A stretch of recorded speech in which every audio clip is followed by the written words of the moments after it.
Olá, você está no canal da Igreja CI em Blumenau.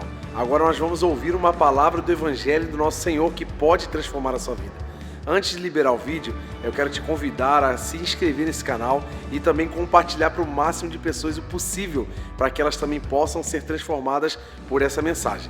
Então fique com o vídeo e Deus abençoe.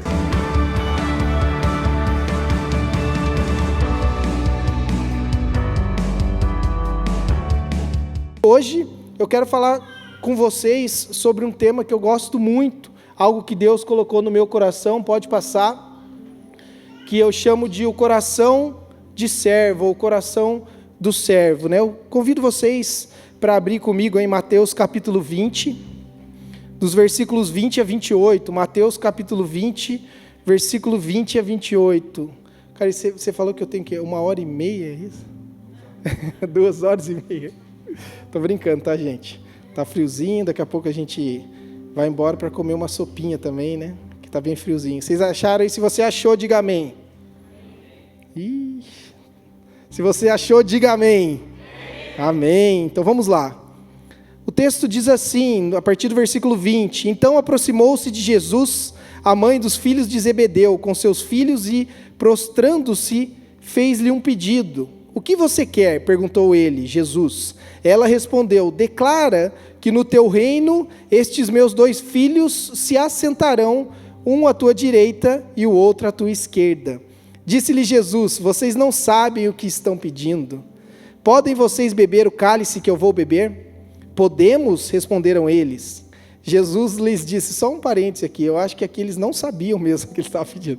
Aí Jesus falou para eles: sabe o que vocês estão pedindo? Vocês podem beber do cálice que eu vou beber? Jesus está falando da cruz, tá, gente? Aí eles: podemos. Sabe aquele negocinho? A gente faz qualquer coisa para sentar um ao seu lado, um à direita, um à esquerda. Coisa de discípulo, né?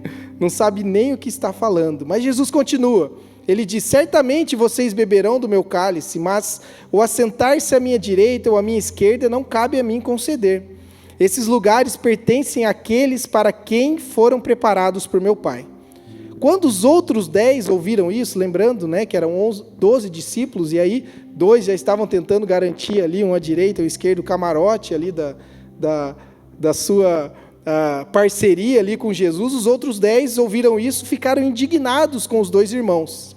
Jesus os chamou, os outros 10, e disse: vocês sabem que os governantes das nações as dominam, e as pessoas importantes exercem poder sobre elas. Aí que está o ponto. Jesus diz assim: não será assim entre vocês. Ao contrário, quem quiser tornar-se importante entre vocês deverá ser servo. Repita comigo: quem quiser tornar-se importante entre vocês deverá ser servo. E quem quiser ser o primeiro deverá ser escravo. Como filho do homem que não veio para ser servido, mas para servir e dar a sua vida em resgate por muitos. Feche seus olhos, vamos orar. Obrigado, Senhor Jesus, pela Tua palavra que nos edifica, nos salva, pela Tua palavra que nos encoraja, que nos transforma, Senhor, e nós te exaltamos, Jesus, pois estamos aqui para que possamos ter uma visão de quem o Senhor é, do Teu coração de servo, e possamos sair daqui melhor do que chegamos, ó Deus. E nós te convidamos, Espírito Santo, para que essa palavra entre no nosso coração, para que dê frutos, que possamos sair daqui transformados, melhores, como verdadeiros discípulos do Senhor. Pai, faça a Tua obra aqui nessa noite, abra os nossos corações, nossas mentes, e que apesar de mim, a Tua palavra seja entregue. Senhor, que eu flua aqui da Tua unção. Assim eu oro no nome de Jesus. Amém. Amém. Como eu disse, o texto de hoje, né, a mensagem de hoje, ela é intitulada Coração de Servo. E por que eu disse, ou por que eu coloquei esse nome de Coração de Servo? Porque não importa o que você está fazendo da sua vida nesse momento, se você crê em Jesus Cristo, se você entendeu que você é um discípulo de Jesus, que você foi chamado para seguir Jesus, aonde quer que você esteja, o que for que você estiver fazendo durante seu dia, no trabalho, na escola, você foi chamado para fluir através de um coração de servo. E não se engane que isso não é algo que cresce naturalmente, exige alguns passos, exige algumas entregas e um processo de transformação diária. E aí o que nos muda para início de conversa é a nossa referência. E quando eu falo sobre influenciar, eu falo necessariamente de Jesus, porque eu não conheço nenhuma pessoa que foi mais influente no mundo, na história da humanidade, do que Jesus Cristo, amém? Até hoje, 2000 anos depois, ele continua sendo a maior influência da história da humanidade. E eu te pergunto, como um homem, porque Jesus foi homem, amém? Jesus era 100% homem, 100% Deus, mas a palavra de Deus nos diz que ele rejeitou a sua natureza divina para viver entre nós como homem. Como um homem, conseguiu se tornar o homem mais influente da história, que começou com 12, depois foram 72, 120, e 2000 anos depois, bilhões de pessoas já foram influenciadas por Jesus Cristo. Simplesmente porque Jesus Cristo era cheio do Espírito Santo, e ele cultivava um coração de servo. E é sobre isso que eu quero falar aqui nessa noite. E eu quero te lembrar o seguinte: talvez você esteja desempenhando alguma função, algum papel aqui na igreja, servindo aqui na igreja, e isso é essencial, e eu te encorajo a continuar fazendo isso. Mas tudo que eu vou falar aqui nessa noite, eu quero que você pense não somente no ambiente das quatro paredes da igreja, num ambiente de celebração, no momento onde você está servindo aqui na igreja. Um coração de servo entende que você foi chamado para servir toda a sociedade. A Bíblia diz que você é luz do mundo, não luz da igreja ou luz na igreja. Que você é sal da terra, não sal na igreja ou sal da igreja. Então você é chamado de dentro para fora, eclesia, e existem diferentes áreas na sociedade ao qual você pode exercer uma influência. E eu vou falar um pouquinho sobre essas áreas rapidamente. É uma bandeira que eu carrego, é o tema que eu dou aula lá no nosso IC College, é chamado de 7 áreas da sociedade, visão profética dos 7 montes. Eu vou só pontuar elas aqui, apenas para vocês entenderem que se hoje você é um professor, se você é um médico, ou se você é um pastor como eu, Carioca, Keila, não importa aonde Deus te colocou, ali você tem que exercer uma influência para aproximar as pessoas de Jesus, para que as pessoas tenham vidas transformadas e a sociedade também seja transformada. Um dos maiores pecados da igreja, a igreja de Jesus Cristo, que eu digo, né, que é a igreja mundial, de toda a história da igreja, foi entrar para dentro ao invés de sair para fora. Quando nós falamos da grande comissão, que é Mateus 28, que vocês devem conhecer de cor, amém? Que diz o quê? Ide por todo o mundo, pregai o evangelho. Vamos lá, gente. E batizar, e aqueles que creem, ide por todo mundo, pregai o evangelho, batizando-os no nome do Pai, do Filho e do Espírito Santo, e aqueles que creem em mim e forem batizados serão salvos. Veja que tem 2 dimensões desse texto. A primeira delas nós chamamos de dimensão quantitativa. Ide por todo mundo, pregai o evangelho. Então você vai e prega o evangelho para todo mundo. Agora eu te pergunto, eu prego o evangelho só do púlpito? Eu te pergunto, quem aqui é pastor fora eu e o Carioca? Tem mais alguém aqui que tem, o senhor é pastor, tem mais alguém aqui que tem acesso a microfone para pregar, seja na internet ou aqui? Não. Mas isso, você pode não ter um microfone para você pregar o evangelho, mas você tem a obrigação de compartilhar o evangelho, pois o evangelho são as boas novas, as boas notícias da salvação que aproximam as pessoas de Jesus, que leva para elas o que Jesus fez na cruz, a morte e a ressurreição, que é suficiente e tem poder para salvar. E muitas vezes a pessoa, talvez lá na sua escola, na sua faculdade, no seu trabalho, a pessoa ela vai estar fechada para uma pregação do evangelho, mas você pode viver o evangelho. E isso também é pregar o evangelho, com a sua vida, com o seu exemplo. E aí eu não consigo ser um exemplo para as pessoas se eu mesmo não tiver um exemplo. E esse exemplo para mim é Jesus Cristo. Porque Jesus Cristo, sim, ele realizava sinais, milagres, maravilhas. Jesus Cristo ressuscitava os mortos. Mas Jesus Cristo, acima de tudo, ele veio para servir. Não sou eu que estou falando isso, foi ele que disse. Ele não veio para ser servido, ele veio para servir. Ele veio para nos ensinar que a nossa fé, ela nos impulsiona para cada dia mais nós vivermos a nossa fé, praticarmos as boas obras que são frutos da nossa fé. Porque, como diz lá em Efésios capítulo 2, versículo de 8 a 10, o texto diz que nós somos salvos pela graça, por meio da fé. Só que nós somos salvos para quê? O texto continua. Para fazermos boas obras, as quais Deus preparou antes para nós as praticarmos. Então você não foi salvo para garantir um lugar no céu. Você é salvo para participar com Deus na obra que Ele está realizando no mundo. Você entra, você é convidado, você é encorajado por Deus a ir e fazer o seu papel. Você tem dons, talentos, você é único, você é especial, você tem seu chamado e, acima de tudo, você tem uma esfera de influência que é sua. Então, talvez você já esteja envolvido em algum ministério aqui na igreja, né? Nós acreditamos lá na igreja da cidade que uma igreja não é um lugar para você frequentar, mas uma família para você pertencer. Nós temos acreditado nisso, nós temos vivido a partir disso. E em uma família, todo mundo desempenha um papel, não é verdade? Você ajuda, talvez você não seja o lavador de louça oficial lá da sua casa, mas se precisar de ajuda, você pode dar uma ajudinha, né? Eu estou vendo umas esposas dando umas cutucadas aí, ó. Por quê? Porque uma igreja, uma família, nós servimos a igreja através dos nossos dons e talentos, no nosso chamado. A igreja, como o pastor Carlito, meu pai espiritual, diz, não é o ponto de chegada, é o ponto de partida.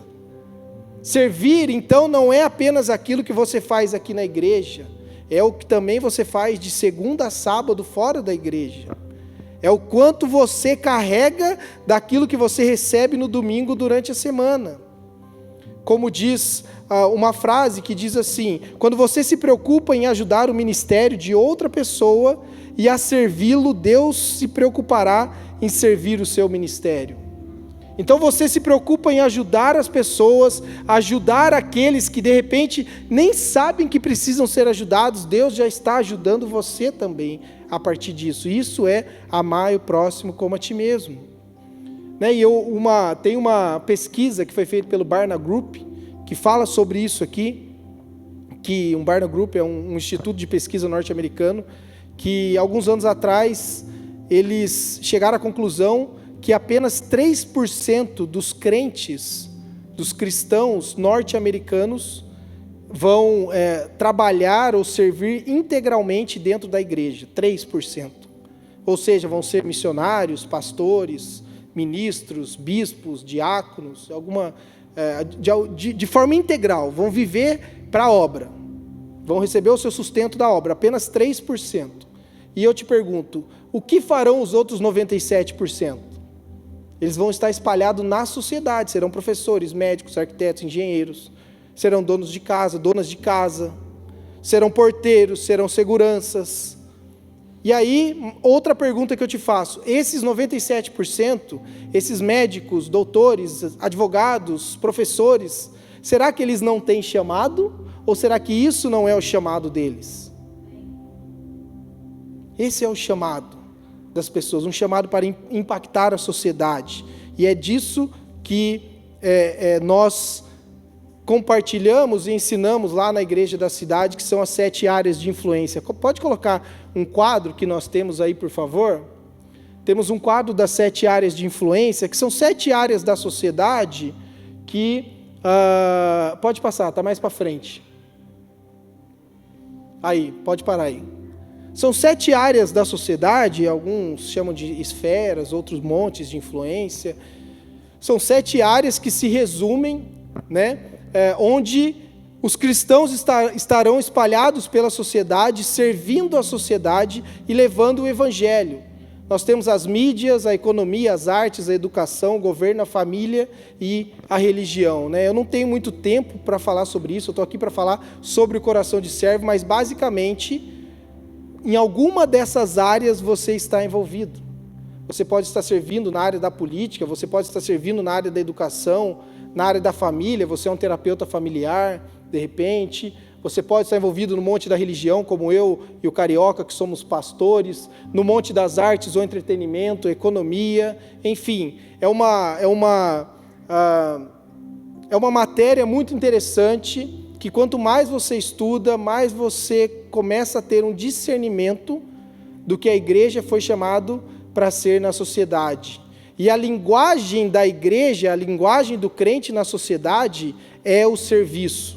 Porque nos Estados Unidos, principalmente, que é da onde veio essa visão, né, através do Loren Cunningham, que é o fundador da Jocum, o Bill Bright, que é o fundador da Cruzada Estudantil, eles receberam de Deus essa visão lá da década de 70 e cada vez mais tem impactado aí a igreja brasileira e todo mundo. Eles entenderam que, de alguma forma, a igreja foi chamada para influenciar a sociedade. Só que não é um nível de influência que nós estamos acostumados a ver no mundo. Porque o mundo vai achar que ser um influencer ou ser uma influência envolve ter 1 milhão de seguidores. Amém? Não é verdade que não é isso que todo mundo acredita? Ah, ele é influencer, é youtuber, tiktoker. Por quê? Porque ele tem, 100 mil seguidores, 1 milhão, 100 milhões... como Neymar, 140 milhões, são eles que são as verdadeiras influências, mas eu te pergunto, e Jesus que tinha 12? Será que Jesus, nesse padrão, ele não seria não considerado uma influência? Mas aí que nós precisamos colocar a nossa lente do reino, e entender que o reino ele é um reino de ponta cabeça. Porque o influencer, ele está pensando em receber algo em troca daquilo que ele está influenciando. É assim que funciona a moeda de troca. Ele tem milhões de seguidores, aí ele recebe uma marca, entra em contato com ele e fala assim, eu te pago X para eu usar a sua influência.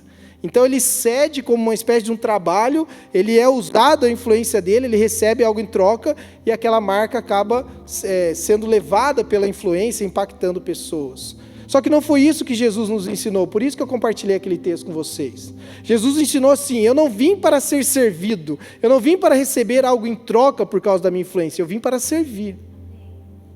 E aí algumas visões dessa teologia, que nós chamamos aí dos 7 montes, acabaram indo para um lado de domínio, que chama, né? Que nós chamamos de teologia do dominianismo lá nos Estados Unidos. E, de novo, nós não acreditamos em domínio. A igreja não foi chamada para dominar a sociedade, a igreja foi chamada para influenciar a sociedade. E como nós influenciamos a sociedade? Através do nosso serviço. Eu estava conversando com o Carioca ali fora, ele estava contando o trabalho lindo que vocês estão fazendo aqui, de alimentar os moradores de rua. Aquilo é um nível de influência. Ele mesmo comentou que um vereador falou para ele que nenhuma outra igreja tem feito um trabalho desse. Isso tem gerado uma influência na sociedade. As pessoas podem não gostar da igreja, mas elas não podem negar a linguagem de serviço da igreja. Porque a linguagem de serviço é uma linguagem do céu, ela não é uma linguagem do mundo. E é aí que Jesus Cristo começa a nos ensinar. Talvez no seu trabalho tenha uma pessoa que tenha um pé atrás com você porque você é crente. Ou só lá em São José dos Campos que tem esse tipo de gente. Acredito que não, né? Talvez porque você gosta de ler a Bíblia, talvez porque você não frequenta alguns lugares. Talvez essa pessoa tenha um pé atrás com você. Talvez ela não vai nem se abrir para você compartilhar o Evangelho. Mas eu duvido que ela vai se negar caso ela precise pintar a casa dela e você se ofereça para ir lá ajudar e servir ela. Sabe por quê? A linguagem do serviço é uma linguagem do céu. E as pessoas são influenciadas. E eu quero quebrar outro paradigma também. Talvez você esteja falando assim, Vinícius, mas você não me conhece. Você vai lá no meu Instagram para você ver, eu tenho 3 seguidores. Eu não sou influência de nada. Eu não consigo nem falar com as pessoas direito. Deixa eu te dizer uma coisa. A palavra influência, ela vem do latim influentia, que são duas palavras, de dentro, fluentia, fluir. Então é quando eu deixo o que eu carrego dentro de mim fluir na vida das pessoas, eu estou sendo uma influência na vida dela. Então eu estou aqui para te dizer que todos vocês têm algo dentro de vocês para compartilhar com aquelas pessoas. Se você é cheio do Espírito Santo, então, meu Deus, você tem um Espírito Santo, Deus Todo-Poderoso, Criador de todas as coisas, fluindo dentro de você, que pode tocar o coração daquela pessoa. Então você é uma influência. Não importa se é uma ou se é 1 milhão, você carrega uma responsabilidade de influenciar as pessoas. E isso envolve necessariamente você entender que vai muito além do que nós fazemos aqui na igreja. Eu fico pensando lá na igreja da cidade. Nós somos uma igreja hoje de mais ou menos 20 mil membros, numa cidade de mais ou menos 700 mil pessoas. E na nossa igreja nós temos pessoas em todas as áreas da sociedade. Nós temos 2 vereadores que são da nossa igreja, que tem uma influência, né, na política. Nós temos pessoas envolvidas no campo, nós temos lá o CTA, né, então, que é a parte militar da cidade. Nós temos muitas pessoas do CTA, nós temos empresários, desde comerciantes de rua, pessoas de todas as esferas da sociedade. E esses dias eu fiquei pensando assim, eu falei, só quando chegarmos no céu, que eu vou entender claramente o quanto a minha igreja faz com que São José dos Campos seja declarada, que ela todo ano ela recebe, como a 4ª melhor cidade para se morar no país. E eu fiquei pensando assim, isso tem a ver com a minha igreja, porque as pessoas que estão vindo aqui toda semana, recebendo nos cultos, sendo impactadas, empoderadas, cheias do Espírito Santo, estão sendo enviadas para, durante a semana, transformar São José dos Campos em uma cidade melhor. Talvez eu não vou entender isso, mas na glória eu vou entender isso. Quando eu sentar com Jesus, Jesus vai nos mostrar o impacto da nossa igreja na sociedade. E eu creio muito nisso. E nós temos esse chamado integral, de onde quer que Deus nos colocar, ali Ele vai nos usar poderosamente. Como diz o Rick Warren, pastor norte-americano, ele diz assim, os servos fiéis nunca se aposentam. Você pode se aposentar de sua carreira, mas nunca se aposentará de servir a Deus. Eu sempre falo isso para minha esposa, para o meu pai. Eu cito ele aqui, porque meu pai ele não é crente, né? Então ele não... A linguagem muitas vezes é diferente da minha conversa com ele. Eu sou convertido e muitas vezes ele não entende muito, né? Aí eu falo para ele assim, quando às vezes eu vejo ele fazendo plano de aposentadoria, essas coisas, tal, né? Meu pai tá quase na idade de se aposentar. Aí eu falo para ele assim, pai, no meu coração, talvez seja porque eu sou relativamente novo, não sei, mas eu não tenho desejo nenhum de me aposentar do que eu faço hoje. 0. Sabe, você pode criar planos assim para o futuro, né? Eu tenho planos com a minha esposa de, quem sabe, no final da nossa vida, nós temos nossa chácara para ser um espaço de retiro, para recebermos pastores, também é algo bem legal assim. Mas eu tenho certeza que eu nunca vou parar de pregar, eu nunca vou parar de discipular, eu nunca vou parar de ensinar, porque é isso que eu sou apaixonado por fazer. O Carioca falou assim, meu mano, é suas férias, tem certeza que você vai pregar? O que eu falei para você? Eu amo o que eu faço. Eu não estou trabalhando aqui, eu estou apaixonado aqui. Porque eu amo isso. E não é somente aqui, onde quer que você vá. Você foi chamado, você tem um dom. E aí o desafio é desenvolvermos esse coração de servo.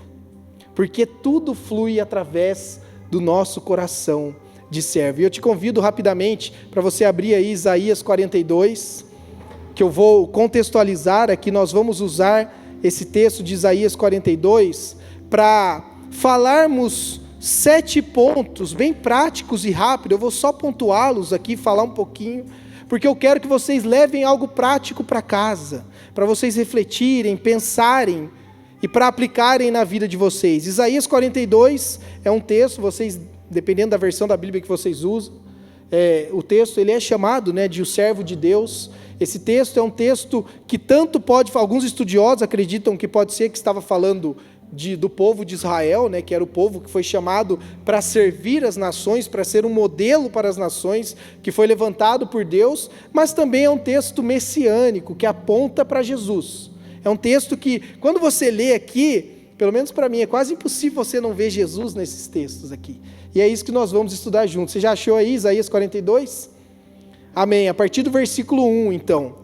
E aí eu quero falar o seguinte: para que você desenvolva um coração de servo como o de Jesus. Primeiro ponto, tenha convicção da sua identidade em Cristo. Tenha convicção da sua identidade. Olha o que diz o versículo 1. Eis o meu servo a quem sustento, o meu escolhido em quem tenho prazer. Primeira coisa que você precisa entender é que você é servo. Você sabia que na palavra de Deus, na Bíblia, não existe a palavra líder? Você sabia disso ou não? Quem sabia aqui disso? Não existe a palavra líder, existe a palavra servo. Eu não sou contra o uso da palavra líder, pelo contrário, nós temos lá na igreja da cidade esse conceito, já entendemos que nós somos uma igreja chamada para desenvolver líderes. Eu sou líder de uma rede de igrejas que temos 1000 pastores e nós ajudamos eles a ser desenvolvidos como líderes. Mas a palavra líder, ela talvez não exemplifique ou explique claramente o significado do que a Bíblia nos chamou para ser. Porque quando você olha para os grandes líderes da Bíblia, Deus os chamava de servo. Então ele falava assim: Moisés meu servo, Davi meu servo, Abraão meu servo. Deus nunca falou Abraão meu líder. E nós precisamos ter isso bem claro no nosso coração. Precisamos entender que eu sou servo de Deus. Você é servo e serva de Deus. Porque quando você entende, eu fiz um jogo de palavras aqui que eu sinto que Deus trouxe no meu coração. Quando você olha para a palavra servir, se você dividir ela em 2 sílabas ali, é ser mais vir. A primeira coisa você precisa ser, para que aí então você venha fazer a vontade de Deus e que se cumpra o seu chamado. Você precisa entender que você foi chamado primeiro para ser e depois para fazer. Porque se você for apenas fluir no seu chamado, apenas a partir do que você faz, se a sua identidade estiver naquilo que você faz, eu te garanto que é questão de tempo para que você se frustre. Lá na igreja da cidade, o pastor Carlito sempre fala para nós, pastores, obreiros, ministros, voluntários, ele diz, nós temos um lema, ele fala assim: não se apegue a funções, se apegue a Jesus e à igreja. Lá é assim, hoje eu estou como gestor da Rede Inspire, outra pessoa pode estar como líder de jovens. Amanhã o pastor Carlito pode falar assim: eu preciso de você em outra área, eis-me aqui, pai. Ele me envia e outra pessoa vem. Lá muda muito, né? O carioca sabe como é que é. Se for lá, hoje está outras pessoas fazendo outras coisas. Sabe por quê? Porque a função não me define. Eu sou filho de Deus, chamado para servir, seja no estacionamento, seja numa função mais executiva, não importa. Ela não me define. Se a minha função me define, eu ainda não entendi o que é ser um servo de Deus. Não importa o que o seu pastor pedir para você fazer, você faz de coração, porque você é servo de Deus, amém? Como diz Timothy Keller, pastor norte-americano, a Bíblia diz que nosso verdadeiro problema é que cada um de nós está construindo nossa identidade em algo além de Jesus. Então se apegue a Jesus e se apegue à igreja, que eu tenho certeza que você vai sempre andar de tanque cheio, você vai estar sempre satisfeito. Porque você vai estar sempre dando o seu melhor. E tem 3 textos, eu coloquei aí 3 exemplos. Pode colocar, por favor, aqueles 3, acho que tem 3 versículos numa tela só, que mostra para nós 3 grandes homens de Deus, 3 líderes. Pode passar mais um. Aí, pode parar aí. 3 grandes homens de Deus que tinham entendido o que Jesus Cristo estava ensinando. Olha que interessante. Em 2 Pedro, Simão Pedro, servo e apóstolo de Jesus Cristo. Paulo, servo de Cristo Jesus. Isso é eles abrindo a carta, tá, gente? Se apresentando para as pessoas. Tiago, servo de Deus e do Senhor Jesus Cristo. Que você possa, muito mais do que a sua função, do que seu cargo, você se apresentar diante da sociedade, não precisa ser falando assim não, mas se apresentar como Vinícius, servo de Jesus Cristo. Keila, serva de Jesus Cristo, porque essa é a coisa mais linda. Então, tenha convicção da sua identidade. Você é servo e você é serva de Deus, amém? Segundo ponto, dependa da graça de Deus, para que você desenvolva um coração de servo, dependa da graça de Deus. Ainda no versículo 1, ele usa um trechinho ali que me chamou a atenção, que ele fala assim: a quem sustento? A quem sustento? O texto que está falando aqui sobre o servo, sobre Jesus Cristo, está deixando claro que Deus é Ele quem sustenta os seus servos. E Ele sustenta o quê? Apenas provisão financeira? Gente, isso é importante, é necessário, mas não é o mais importante. Não é o mais importante. Tanto que Jesus falou assim: não se preocupe com o dia de amanhã, não se preocupe com o que irão comer, vestir, não se preocupe com isso, porque isso Deus já preparou para vocês. Você flui na fé, você trabalha como se tudo dependesse de você e ora como se tudo dependesse de Deus, na certeza que tudo já deu certo. Só que isso não é o mais importante. O mais importante para que você flua nesse coração de servo é você depender da graça de Deus. Como Paulo, ele nos ensina lá em 2 Coríntios: minha graça é suficiente a você, pois o meu poder se aperfeiçoa na sua fraqueza.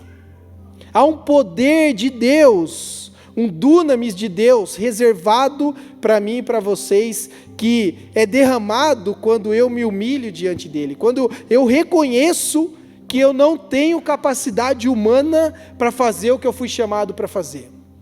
Eu não tenho, gente, de verdade. Não importa o quanto você estuda, o quanto você se prepara, aquilo que você está fazendo para Deus sempre vai ser mais importante e maior do que a sua capacidade humana pode suprir. Se aquilo que você está fazendo é suficiente para os seus talentos, para o seu estudo, que você se preparou, talvez você ainda não esteja fazendo aquilo que Deus te chamou para fazer. Eu te garanto. Porque os planos de Deus vão muito além de nós. Deixa eu dar um breve testemunho aqui, um parênteses. Eu sou convertido há 8 anos. Me converti em 2014. Em 2015, recebi uma palavra profética de que eu iria estudar fora do país. Em 2015, eu descobri meu chamado ao ensino como pastor.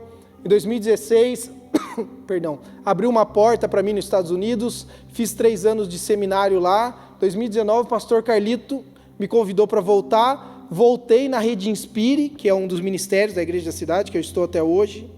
E ele me chamou e falou assim: filho, eu preciso de você, porque ele é muito assim, ele é um líder que empodera, ele é um líder que envia, ele consegue enxergar potencial nas pessoas que nem as pessoas reconhecem. Ele falou assim: eu preciso que você cuide para mim da Rede Inspire e que ao mesmo tempo você desenvolva um projeto para levar a Rede Inspire às nações. A Rede Inspire dá treinamento, uma série de recursos ministeriais para fazer celebração, para preparar equipes ministeriais, uma série de coisas.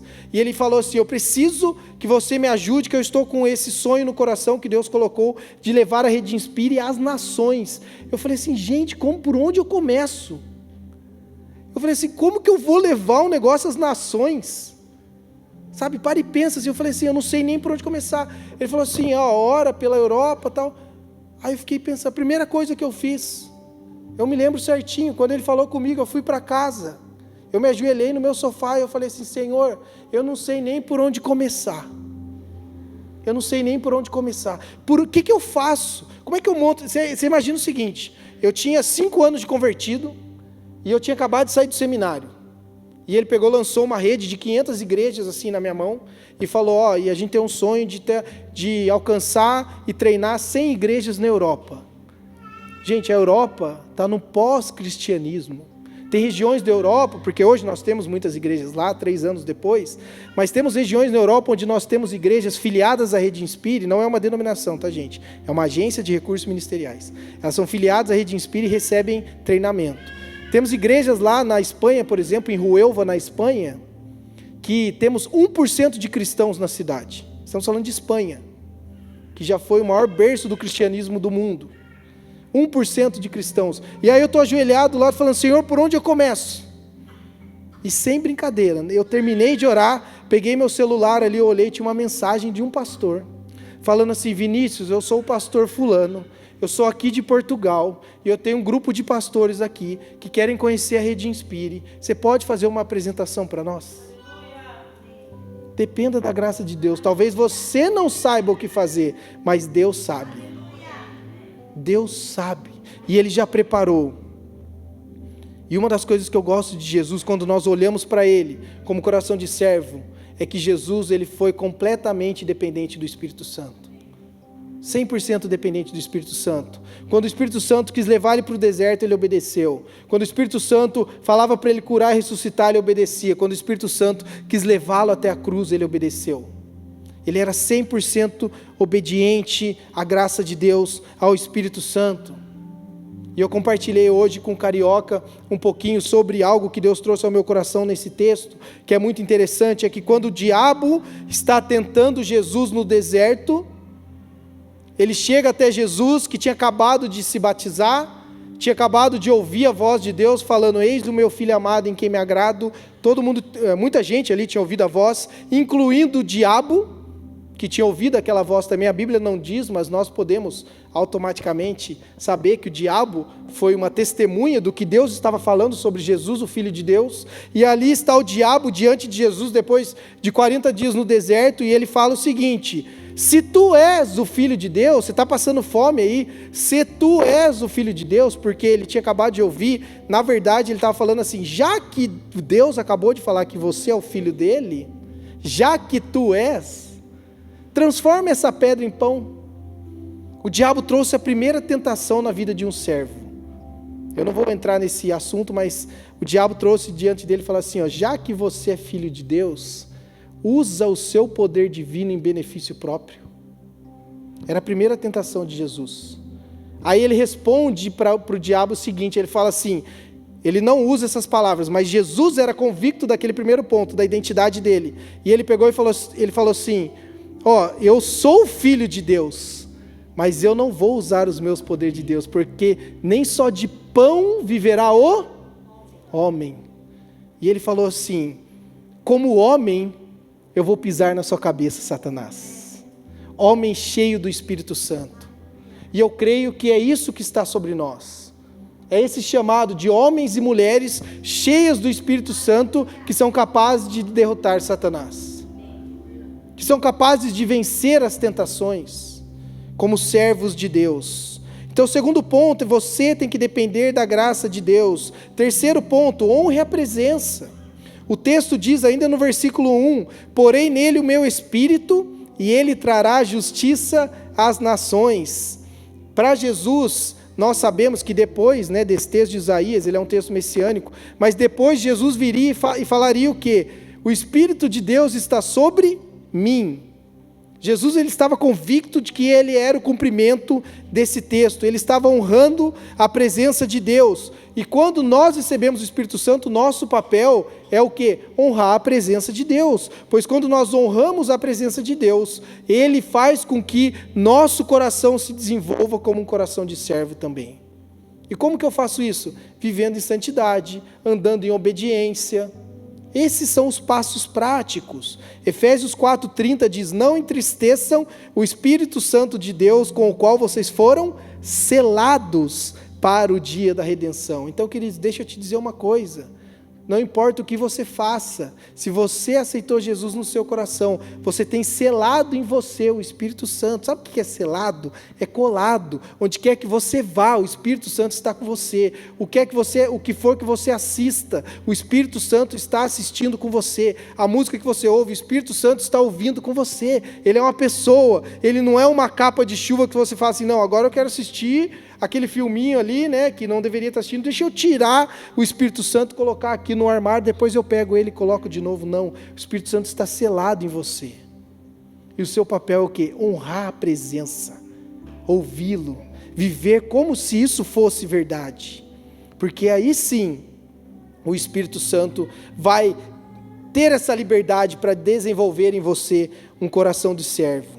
E quando você honra o Espírito Santo, isso é humildade. Humildade tem a ver com se humilhar diante de Deus. E quando você é humilde diante de Deus, Ele te coloca em lugares altos, pois você entende que você não chegou onde você chegou por causa de você, mas porque Deus te colocou lá, porque Ele sabe que você vai sempre depender da graça dEle, amém? Quarto ponto, estou acabando, tá, gente? Sirva em amor. Então, para você desenvolver um coração de servo, sirva em amor. No versículo 2 ele diz: não gritará nem clamará, nem erguerá a voz nas ruas. Fala de um coração terno de Jesus. É interessante que nós vemos isso muitas vezes em Jesus, nas palavras de Deus. Nós temos algumas circunstâncias onde Jesus, desafios mais religiosos, aqui e ali, mas de um modo geral, a imagem que eu tenho de Jesus era esse homem compassivo, esse homem que tinha ternura, que tinha um coração doce, sabe? E era isso que atraía as multidões. E o nosso papel é servir em amor também, o tempo todo. O que eu vejo hoje muitas vezes nas redes sociais? Os crentes querendo ser advogados de Deus, mas nós não somos chamados para sermos advogados de Deus, nós somos chamados para sermos testemunhas de Deus, é o que diz lá em Atos capítulo 2, pois receberão poder do alto para serem testemunhas. Então nós temos esse chamado de amar, servir e não julgar, como diz Billy Graham, que diz o seguinte: é tarefa do Espírito Santo convencer, tarefa de Deus julgar e minha tarefa de amar. Então o servir, ter um coração de servo na sociedade não pode ser de qualquer jeito, ele tem que ser em amor. O amor é o elo perfeito. Quando você fala com alguém, quando você ensina, quando você discipula, quando você tuita, quando você brinca, você tem que ter esse funil que é o amor. Será que isso aqui, o que eu vou falar, será que a forma como eu vou falar, será que vai atrair as pessoas para Cristo, para aquilo que eu prego, ou é apenas o que eu prego uma coisa e vivo de outra? A hipocrisia da igreja, de muitos pastores, de muitos líderes, de muitos crentes, é o que mais afasta as pessoas de Jesus. No fim das contas, quem paga a conta é Cristo, porque a pessoa vai estar se afastando dele, é Ele que tem poder para salvar. E que nós possamos ter um coração como esse de Jesus, que está lá em Mateus capítulo 9. Ao ver as multidões, Jesus teve compaixão delas, porque estavam aflitas e desamparadas, como ovelhas sem pastor.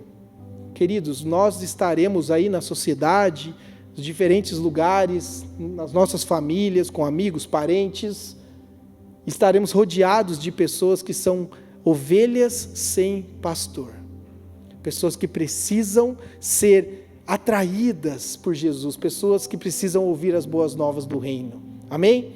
E elas vão nos ouvir quando nós as amarmos de verdade. Quinto ponto, compartilhe da graça que você recebeu. Esse ponto é uma continuação do ponto anterior. Você serve em amor e ao mesmo tempo você compartilha da graça que você recebeu. Como está no versículo 3. Não quebrará o caniço rachado e não apagará o pavio fumegante. Isso aqui fala sobre pessoas descartáveis. Para Jesus não existia pessoas descartáveis. Se você estudar a palavra de Deus, você vai ver que Jesus ele não descartou ninguém, mas ele foi descartado. O menino rico, por exemplo, quando ele chegou em Jesus, ele falou: o que faço para ser salvo? Jesus deu para ele o caminho. Ele decidiu se entristecer e se afastar de Jesus, mas Jesus não descartava ninguém. Esse texto que fala de caniço rachado e pavio fumegante, acho que tem até uma foto aí, coloca para mim por favor, do que é um pavio fumegante, é de uma vela, só para vocês terem uma imagem aqui. Aí, aqui é uma vela com pavio fumegante, tá vendo a fumaça? É aquele finzinho da vela, sabe quando está apagando o fogo? Por que essa palavra diz assim? Ele não apagará o pavio fumegante, porque para Jesus não existe tal pessoa que não tenha potencial. Em Jesus, quando ele enxerga uma pessoa triste, desanimada, fraca, uma pessoa que está fraca na fé, ele olha para aquela pessoa, ele pode ver um pavio fumegante. Sabe o que ele faz? Ele se ajoelha, ele sopra um novo fôlego de vida e ali tem uma nova chama que pega fogo. Então Jesus, ele compartilha dessa graça, e o nosso papel é fazer o mesmo. Eu compartilho da graça que eu recebi. principalmente com os fracos da fé. Nós não julgamos, mas nós amamos e compartilhamos daquilo que nós temos recebido, porque Deus, Ele pode fazer qualquer coisa, criar a partir do nada com qualquer pessoa. Eu já fui uma dessas pessoas que era um pavio fumegante um dia, que eu estava lá perdido e Jesus me encontrou. Tudo que eu tenho que fazer hoje é compartilhar dessa graça. 6º ponto, aproveite a jornada. Versículo 6 diz assim: eu, o Senhor, o chamei em retidão. Mais uma vez falando sobre Jesus. Segurarei firme a sua mão. Uma coisa que é importante para nós, servos de Deus, é andarmos com alegria, satisfeitos na jornada. Eu falei isso pro pastor de vocês, o Carioca. Eu falei: Carioca, eu estou muito feliz de ver vocês aqui, porque é nítido que vocês estão satisfeitos de estarem aqui. Sabe por quê? Felicidade, às vezes, a alegria, ela é passageira. Na vida, às vezes, nós temos tribulações, dificuldades. Tem dia que estaremos mais tristes, tem dia que estaremos mais felizes. Por exemplo, né, o corintiano vive triste. Estou brincando, gente, eu não vou nesse caminho, não. Mas, falando sério, tem dia que você vai estar mais triste, você vai estar mais feliz. Mas não importa as circunstâncias ao seu redor, você tem que estar satisfeito em Cristo. E você tem que aproveitar a jornada. Isso é algo que eu tenho aprendido. Acabei de falar que você vive uma vida equilibrada, né? Como diz lá em Romanos capítulo 14, versículo 17 e 18. Pois o reino de Deus não é comida nem bebida, mas justiça, paz e alegria no Espírito Santo. Aquele que assim serve a Cristo, presta atenção. Aquele que assim serve a Cristo, como? Com alegria, com paz, com justiça, é agradável a Deus e aprovado pelos homens. Então a alegria, ela é um sinal daqueles que são avivados. Sabe, um crente que não aproveita a jornada com Cristo tem que ser leve. Se tiver pesado o que você está fazendo na igreja, vem conversar com o seu pastor, porque está errado. Tem que ser leve, você tem que estar, satisfeito, estar se sentindo bem de estar aqui servindo, de amando as pessoas. Se tiver pesado, tem algo fora do lugar, eu aprendi isso. E é você que tem que buscar na sua liderança como pode corrigir isso. A liderança não pode colocar um fardo sobre a vida de vocês, e nem mesmo vocês carregarem um fardo que não é sobre vocês. Nós somos chamados para aproveitar essa jornada também, de forma plena. E 7º e último ponto, viva plenamente o seu propósito. Quando você entende que você foi chamado para servir as pessoas, a sociedade, as nações, você tem um chamado para viver plenamente o seu propósito. Como está lá no versículo 6 e 7. Diz assim: eu o guardarei e farei de vocês um mediador. Ele começa a falar de Jesus. Mediador para o povo e uma luz para os gentios, para abrir os olhos aos cegos, para libertar da prisão os cativos e para livrar do calabouço os que habitam na escuridão. Jesus, ele era bem convicto do seu chamado, do seu propósito de vida, e cada um de vocês tem um chamado de Deus para a vida de vocês. E a coisa mais importante, a decisão mais importante que você pode tomar depois que você aceitou Jesus no seu coração, é você decidir, você encontrar, o seu chamado celestial, o seu propósito de vida. Como diz o Rick Warren, ele tem uma frase que ele diz assim, que pior do que morrer é viver uma vida sem propósito. Você vive uma vida sem saber exatamente o que você foi criado para fazer. O pastor Marcos Madaleno, um dos nossos pastores lá da Igreja da Cidade, pastor de jovens, ele uma vez falou uma frase. Eu era líder de pequenos grupos, de célula na época, eu lembro, eu estava numa reunião, e ele falou assim, eu nunca me esqueci, aquela frase me guia até hoje. Ele disse assim: quando você descobre o seu chamado, cada passo que você dá, ou te afasta, ou te aproxima do seu chamado. Só que você precisa ter esse norte. O que você foi criado para fazer? Por exemplo, eu falei para vocês, eu tinha uma palavra profética de que eu iria estudar fora do país. Em 2015 eu descobri o meu chamado. A partir dali, foi fácil tomar decisões na minha vida. Porque eu ganhei uma bolsa fora do país para estudar teologia, para fazer um seminário. Tem a ver com o meu chamado? Tem. Então, eu acho que é de Deus.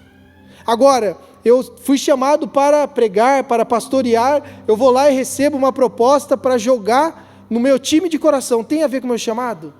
Pode ser o melhor salário do mundo, eu não quero estar fora do centro da vontade de Deus na minha vida, porque é no centro da vontade de Deus na minha vida que eu sou satisfeito. Não é pelo dinheiro, não é pela fama, e é ali que eu estou servindo a Deus. Então, conclusão, gente, concluindo aqui tudo isso que eu falei, nós somos chamados para desenvolvermos um coração de servo, amém? Porque quando nós entendemos que é a partir desse coração que as pessoas são impactadas, que vidas são transformadas, que as igrejas se desenvolvem, é a partir disso que nós passamos a experimentar o sobrenatural de Deus, a ver os milagres acontecendo em nossas vidas. E eu tenho um desejo muito forte no meu coração de que esse texto aqui, que eu vou ler para vocês agora, que é um texto que está lá em Atos capítulo 13, versículo 36, se tiver aí, pode colocar para mim, por favor, Atos 13, 36, que é um texto que ele fala sobre propósito. Pode passar. Atos 13, está 15 aí, não, é Atos 13, 36. Isso. Está vendo aí, ó? O texto diz assim: tendo, pois, Davi servido ao propósito de Deus em sua geração, adormeceu. Esse texto é muito forte, gente, sabe por quê? Porque eu tenho um desejo no meu coração, de quando eu chegar diante de Deus, Ele vai olhar para mim e vai falar assim: tendo, pois, Vinícius servido ao propósito de Deus em sua geração, adormeceu. E eu creio que Deus deseja isso para vocês também. Eu creio que Deus, Ele quer falar assim: tendo, pois, Carioca servido ao propósito de Deus em sua geração, adormeceu. Porque quando nós servimos a Deus de todo o nosso coração, quando nós entendemos o nosso telos, que é a palavra grega para propósito, finalidade, isso nos impulsiona a continuar servindo de forma apaixonada, sabendo que nós servimos a um rei, que não pede, que nós não devemos pedir nada em troca para Ele, pois nós não servimos para receber algo, mas nós servimos porque nós já recebemos tudo, amém? Na cruz, a nossa salvação, quando nós não merecíamos, mas mesmo assim a palavra de Deus é tão linda, servimos a um Deus tão gracioso, tão maravilhoso, que Ele nos deixa um texto para falar assim: eu já te dei tudo, sabe, porque eu dei o meu filho por você, eu te dei tudo que eu tinha, e por causa disso, você está me servindo, isso é maravilhoso, mas eu ainda tenho um pouquinho mais, porque eu sou um pai que flui na abundância. E ele coloca isso lá em Apocalipse 22. Eu quero convidar vocês para ler junto comigo. Apocalipse 22, versículos 12 e 13. Se você puder colocar aí para mim na tela, por favor. Porque você vai entender que mesmo você já tendo recebido tudo, tem mais um pouco ainda que fala, que a palavra de Deus diz o seguinte: eis que veio em breve. Amém? Eu creio que Jesus está voltando, e a minha recompensa está comigo, e eu retribuirei a cada um de acordo com o que fez. Eu sou o Alfa e o Ômega, o primeiro, o último, o princípio e o fim. Eu creio que Deus está preparando para você o seu galardão, de acordo com o que você fez e o que você foi chamado para fazer. Não se engane, queridos, galardão não tem a ver com quantidade, tem a ver com qualidade. O pastor Carlito, meu pastor, ele lidera uma igreja de 20 mil pessoas. O galardão dele não é maior que o galardão do Carioca, que lidera uma igreja de 300 pessoas. Não é assim que funciona. O galardão tem a ver com qualidade da sua obediência. Se Deus colocou 2 pessoas para você discipular, e é isso que você faz, você está sendo 100% obediente naquilo que Deus te chamou para fazer. É por isso que Jesus fala lá na parábola das sementes, ele diz que algumas pessoas darão frutos de 30 por 1, 60 por 1 e 100 por 1. O que é isso? É 30%, 60% e 100% de obediência. E o galardão tem a ver com isso. E eu creio, queridos, que nós temos essa oportunidade de servir a Deus, para entregar para Ele o nosso 100% da nossa obediência, através de um coração de servo. Você crê nisso?